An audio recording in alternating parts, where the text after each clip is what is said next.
I didn't go to the mansion looking for ghosts. I went because I wanted proof. For months, my Brazilian friends had warned me about the Mansão do Vale Escuro, a sprawling 19th century estate hidden deep in the hills outside Ouro Preto, Minas Gerais.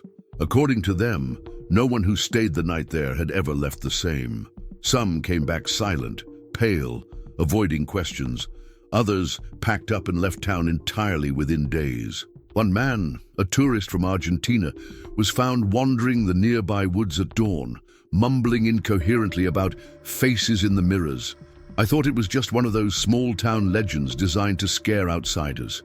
I had read about haunted houses all my life, explored abandoned buildings, even spent a weekend in an asylum in the States that supposedly dripped with supernatural activity.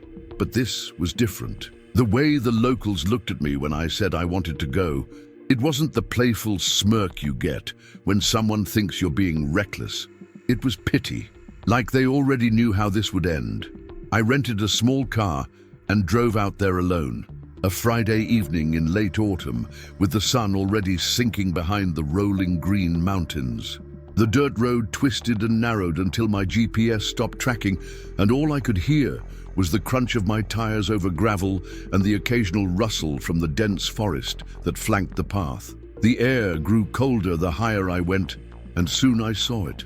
The mansion perched at the crest of a hill, its cracked windows reflecting the dying light like blind eyes. The wrought iron gate at the front hung askew, one hinge snapped, the other groaning as the wind moved it back and forth with a rhythmic, almost deliberate creak. I stopped the car and stepped out, the air thick with the scent of damp earth and something faintly metallic like rust or blood. In the distance, I thought I saw movement behind an upstairs curtain, but when I blinked, it was gone. My heartbeat quickened, but I told myself it was just my mind playing tricks. As I crossed the threshold, my phone vibrated, a message from one of my friends, 3 words in all caps. "Leave right now." I stared at the screen, then up at the mansion. Its dark silhouette loomed over me like a predator sizing up prey. I should have turned back. Instead, I tightened my jacket around me, pushed open the heavy wooden door, and stepped inside. The first thing that hit me was the silence. Not the quiet you get in an empty building, but a suffocating, heavy stillness that seemed to absorb even the sound of my own breathing. My flashlight beam cut across a grand hallway, the walls lined with portraits whose eyes seemed to follow me no matter where I moved. The air smelled of mildew and something sour, and the floorboards groaned under my weight as if protesting my presence. Somewhere deep in the house, something shifted, a faint scrape, like furniture being dragged across the floor. I froze, every nerve in my body on edge. "Hello?" I called out, my voice trembling despite myself. No answer. The silence that followed was worse than any reply could have been. And then, from upstairs, came the sound of footsteps, slow, deliberate, heavy, moving toward the staircase. I stood rooted to the spot, my flashlight beam trembling in my hand, as those footsteps echoed from the upper floor. They weren't rushed or hesitant, they were purposeful, as if whoever or whatever was up there knew I had arrived and was coming to meet me. My mind raced through possibilities. Maybe it was another explorer, maybe a squatter, but deep down I knew the cadence of those steps didn't sound human. The boards creaked under each measured weight, followed by a faint drag, as though one foot didn't move quite right. My instinct screamed at me to get back in the car and drive away, but I felt an almost magnetic pull to find out what was making that sound. I moved slowly toward the staircase, each step forward answered by another from above. My beam of light swept up the banister, catching a cloud of dust swirling in the stale air. That's when I saw it, a shadow stretching along the far wall of the landing, tall and elongated, its proportions subtly wrong, the head too narrow, the arms too long. My throat went dry. I whispered, "Who's there?" A stupid question in hindsight, because whatever was up there didn't need to answer for me to know I wasn't welcome. The shadow withdrew, not with the movement of a person stepping away, but as though it had been sucked back into the darkness itself. Then silence again, the kind that made your eardrums ache. I forced myself up the stairs, one creaking step at a time, until I reached the landing. The corridor stretched in both directions, lined with closed doors, each one with tarnished brass handles and keyholes, large enough to peer through. I hesitated, then chose the door to the left. The handle felt icy, and when I pushed it open, the hinges let out a low groan that seemed far too loud in the oppressive stillness. Inside was a bedroom, untouched for decades, an enormous canopy bed, its sheets yellowed and stiff, a vanity with a cracked mirror, and a wardrobe that stood slightly ajar. Dust coated everything except for one curious detail. The bed was neatly made, as if expecting a guest. My light caught movement in the mirror, but when I turned, nothing was there. I looked back at the glass, and this time my own reflection stared at me. Except the reflection didn't move when I did. Its head tilted slowly, unnaturally, the smile spreading across its face too wide, teeth too many. I stumbled backward, hitting the wardrobe door, which swung open to reveal a row of moth-eaten dresses swaying gently, though there was no breeze. From deep inside that dark wardrobe, a whisper curled out, soft and wet-sounding. "You shouldn't have come." My skin prickled, my heart thundering in my chest. Then from somewhere farther down the hall, the slow, dragging footsteps started again, closer this time. I had to decide, run toward the sound or lock myself in this room with the mirror that wasn't my own. My pulse hammered so hard I could feel it in my temples, and every instinct told me there was no safe option, only the choice of which nightmare to walk toward. The whisper from the wardrobe seemed to linger in the air like smoke, curling around my ears, urging me to stay, but the thought of that wrong reflection watching me was unbearable. I slipped out of the bedroom, pulling the door shut behind me, and found the hallway even darker than before, as though the shadows had thickened in my absence. The footsteps were deliberate now, almost impatient, the drag in their rhythm heavier, closer. My flashlight beam danced across peeling wallpaper and faded portraits until it landed on a figure at the far end of the corridor. A woman in a long, black dress, her hair falling in a tangled curtain over her face. She stood perfectly still, facing me, her posture stiff, arms hanging unnaturally straight at her sides. I opened my mouth to speak, but before a word left my lips, she tilted her head ever so slightly, and the sound stopped. Not just the footsteps, but everything. It was as if the mansion itself had taken a breath and was holding it. Then, without moving her feet, she was closer. One moment 20 feet away, the next 10, her head still tilted, the hair masking whatever expression she might have worn. I blinked hard, my light flickering, and when it came back fully, she was gone. In her place was an open door I swore hadn't been there before. The smell hit me first, damp stone and something rotting. Against my better judgment, I stepped inside. The room was narrow and long, lit only by my beam and a sliver of moonlight through a high barred window. Along one wall were portraits like the ones in the entrance, but these were different. The faces were pale, the eyes dark hollows, each painted with an uncanny detail that made them almost lifelike. I walked past them slowly, and my stomach twisted when I realized every single face was turned toward me, not just from the angle of the paintings, but as though they had shifted while I moved. The last one, at the far end, was of a man with an ashen complexion and thin, cruel lips. Underneath, in a tarnished brass plate, was a name, Alexandre Vale. My flashlight caught something else. Small scratches in the floorboards at the base of the frame, as if someone had clawed desperately at the wood. I crouched to look closer, and from the silence came a faint sound, almost too soft to notice. Breathing, slow, deliberate, and coming from directly behind me. The sound was so close, I could feel the warmth of it brush the back of my neck, and every hair on my arm stood on end. I didn't turn right away. Some primal part of me believed that as long as I didn't look, whatever was there couldn't fully reach me. But the breathing grew louder, harsher, like air being forced through waterlogged lungs, and a low hum began to vibrate through the floorboards beneath me.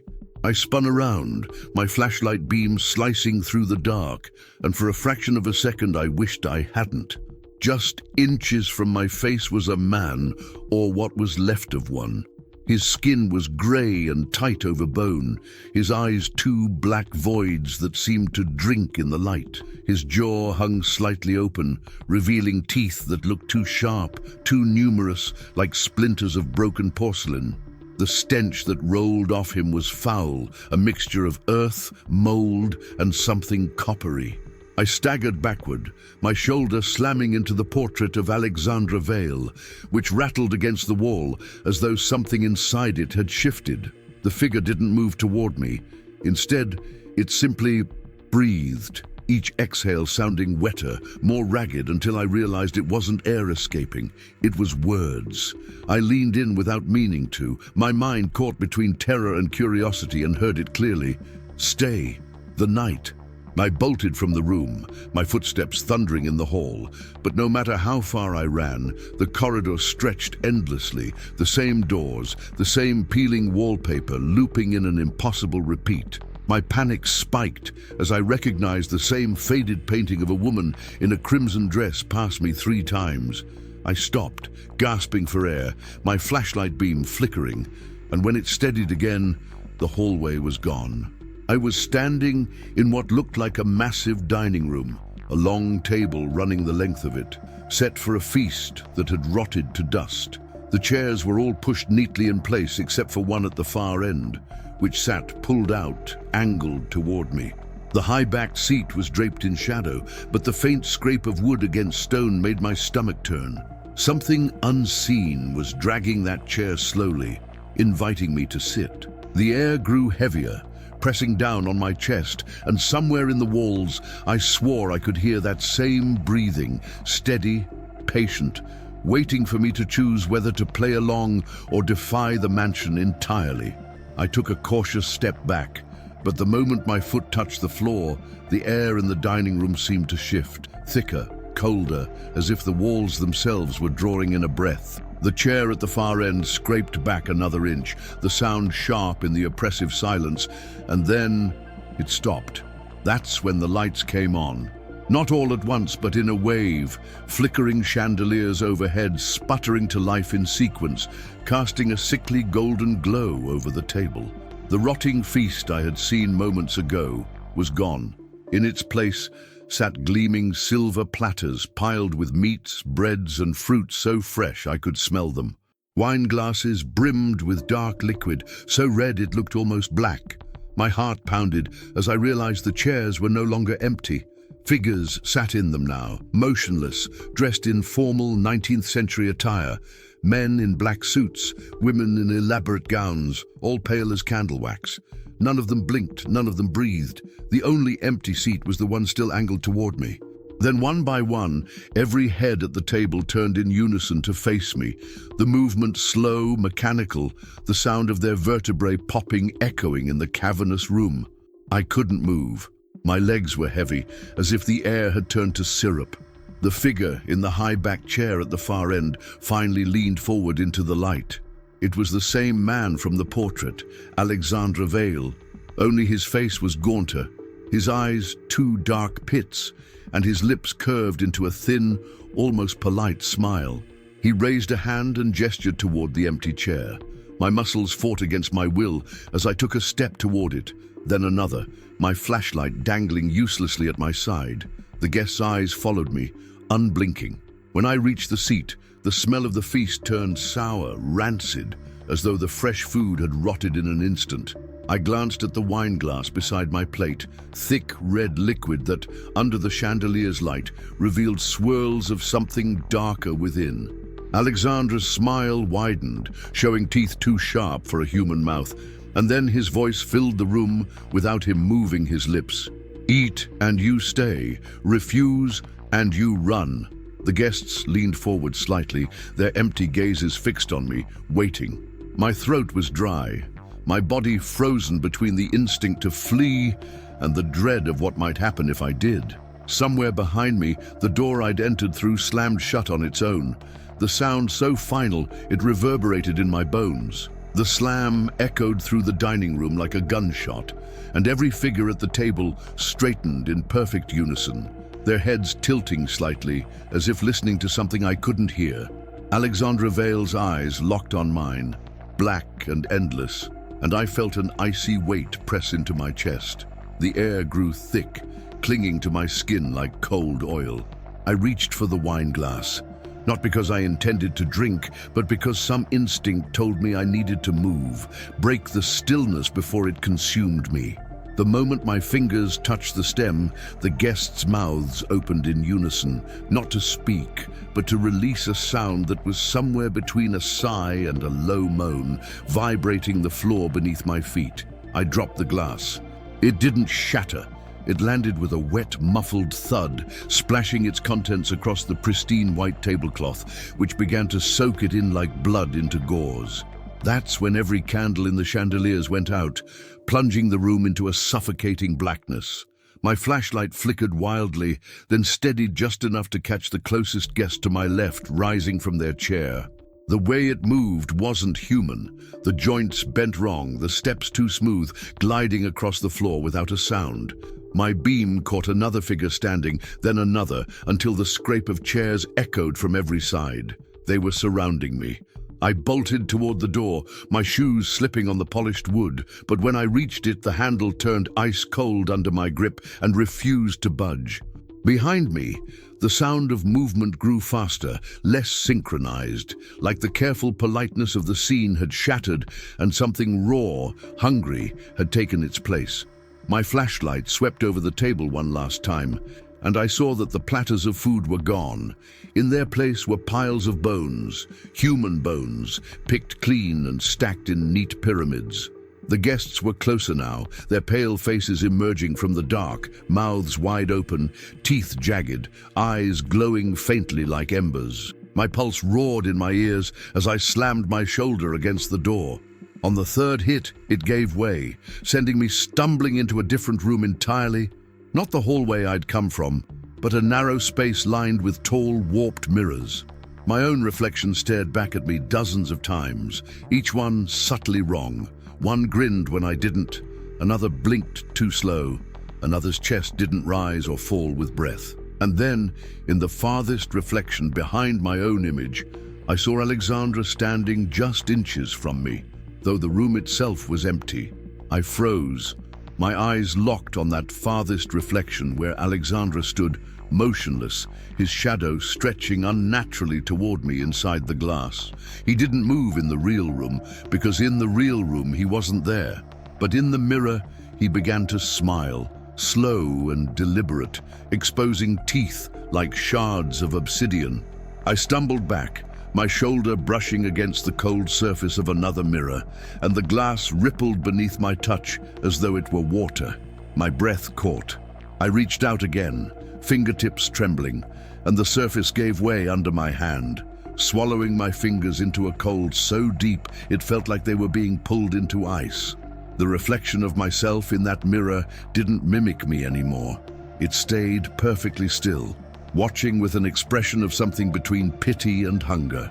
Behind it, shapes began to form in the darkness, pale hands pressing against the inside of the glass, faces crowding closer, their features warped by the surface, mouths opening in silent screams.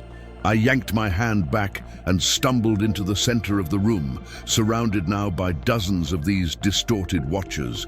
The mirrors began to hum, a low, resonant vibration that sank into my bones, and with every pulse, the reflections moved closer, not the glass itself, but the things inside it. My flashlight flickered, and in that strobe-like chaos, I saw glimpses of myself in each mirror, older, younger, injured, dead. My mind reeled as a thought formed unbidden.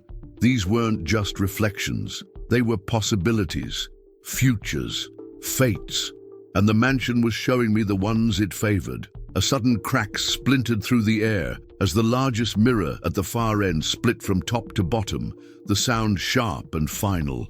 Through the fissure, I saw a dim hallway, not the one I'd walked earlier, but one lined with red wallpaper and lit by a single swinging bulb. A shadow moved across it, tall, spindly, unmistakably Alexandra's. He stopped just at the edge of the crack, leaning close enough for his face to press into the gap, and whispered, "Step through." I backed away, but the room shifted with me. No matter where I moved, the mirrors turned, closing me in until every surface reflected only him. My own voice, shaken and small, escaped before I could stop it. What happens if I do? Alexandra's grin widened in every pane, and from the farthest reflection, his answer was a single breathless word: forever. The word forever echoed inside my skull long after his lips stopped moving, bouncing around in the hollow space where reason should have been. The mirrors pressed closer, or maybe the room itself shrank, their cold edges almost brushing my shoulders. Every reflection of me was moving now, blinking at different times, breathing in strange rhythms, mouths twitching into smiles I didn't feel. My flashlight sputtered, dimmed, then died entirely, plunging the room into a darkness broken only by the pale light emanating from within the mirrors themselves. That light wasn't warm. It was the sickly glow of deep water, the kind that makes you certain something is moving just beyond sight. Alexandra's figure loomed in every pane, stepping forward in unison as though the mirrors were doors he could pass through at will. I spun toward the largest crack, the one that showed the hallway with the red wallpaper. But the fissure had widened, spilling an unnatural draft into the room, a damp, cold air that carried with it the faint scent of wet stone and decay. My options were collapsing. Stay here with the shifting, hungry reflections, or step into whatever waited beyond that split. I took a breath, telling myself it was just another hallway, but as soon as my foot crossed the threshold of the glass, the air grew heavier, thicker, and a sound like a heartbeat, slow, massive, and all around, began to thud through the walls. The hallway stretched impossibly far in both directions, the red wallpaper peeling in strips to reveal blackened wood underneath. The single bulb overhead swung lazily, casting a pendulum of shadow that made the peeling paper look like grasping fingers. Behind me, I turned to look for the mirror I'd stepped through, but there was only a solid wall. The way back was gone. Somewhere ahead, I heard faint music, an old phonograph melody, scratchy and warped, like a waltz played underwater. Drawn forward, I passed doors on either side, each one slightly ajar, each revealing glimpses of rooms that made no sense. A library where the bookshelves stretched upward into darkness without end. A parlor where a fire burned in reverse, flames pulling smoke and ash into the wood, and in every doorway, just for a second before I passed, I saw Alexandra watching me, always just inside, always smiling, never crossing the threshold. The music grew louder, and with it, the heartbeat quickened. I realized then that the sound wasn't coming from the walls. It was coming from beneath the floor, and whatever it was waking up. The floor beneath my feet began to tremble, the steady heartbeat turning into a deep, resonant pounding, as if something massive was clawing its way upward from beneath the hallway. The swinging bulb overhead flickered wildly, each flash revealing the peeling red wallpaper curling into shapes that looked disturbingly like faces, mouths open in silent screams, eyes bulging as if pressed from the other side of the walls. The warped waltz from the phonograph shifted tempo, speeding up until it was no longer music, but a frantic, discordant loop. I quickened my pace, my boots thudding against the boards, but the hall seemed to stretch with each step.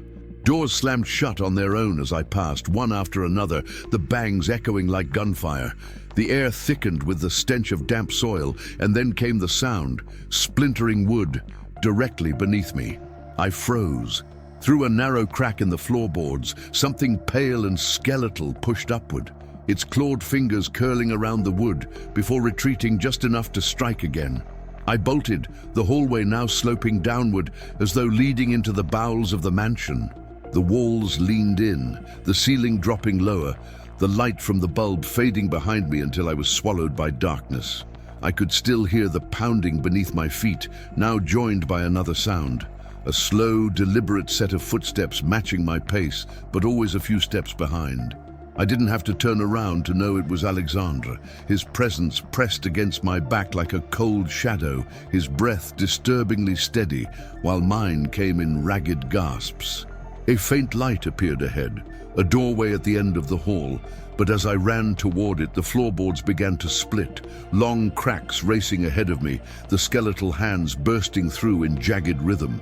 One snatched at my ankle, its grip like frozen iron, and I went down hard, my flashlight skittering away into the dark. Before I could pull free, Alexandra's voice filled the corridor, not loud but close, impossibly close, as though he were whispering directly into my ear. No one leaves, not until they've given something back. The grip on my ankle tightened, dragging me toward a widening hole in the floor. My nails scraped against the warped boards, splinters driving into my skin, but the pull was relentless. The faint light ahead dimmed, and the only thing I could see clearly now were those black, endless eyes closing in from the shadows. The skeletal hand pulled harder, my body sliding inch by inch toward the jagged hole as the pounding beneath the floor rose to a deafening roar. My fingers clawed desperately at the boards until one caught on a protruding nail, the sharp metal tearing my palm open. Pain jolted through me, and in that flash of agony came a surge of defiance. I kicked hard at the hand gripping my ankle. The bone gave under the impact with a sickening snap, and I scrambled to my feet, blood smearing across the warped wood. The hole in the floor yawned wider, a dark chasm from which a stench like rotting graves poured, and for a moment I saw them, countless pale faces, eyes wide, mouths whispering silently, all staring up at me as if begging to be freed or warning me to run. Behind me, Alexandra's footsteps quickened, no longer the slow, deliberate approach, but a rapid, almost feral pursuit. I lunged toward the faint light at the end of the corridor, the ground splintering and buckling under every step. Just as I reached the doorframe, an icy hand clamped onto my shoulder. I turned, and there he was, Alexandra, his face inches from mine, the grin gone, replaced by something worse, disappointment. "You'll be back," he said, not as a threat, but as a certainty. The walls shuddered violently.